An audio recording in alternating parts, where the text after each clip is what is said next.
Ayan guys, pipilian natin siya ng walang laman kasi maraming nakahalo na dyan. May bato, tapos may mga bubuhangin pa nga yan eh. Dito naman sa part, tigiskis ko na lang kiniskis kasi ang daming buhangin. Tapos yung ate ko naman, pinipili niya dyan yung yung clam. Para maiba naman yung luto sa bawah.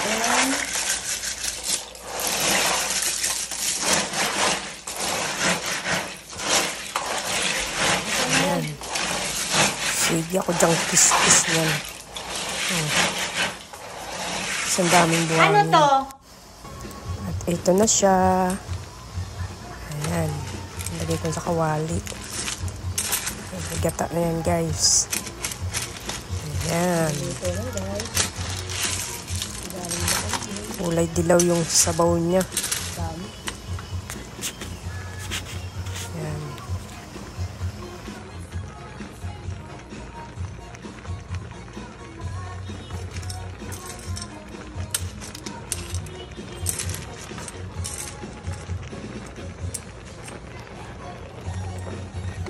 Ayan, malapit na siya maluto. Nilagyan na natin ng sili.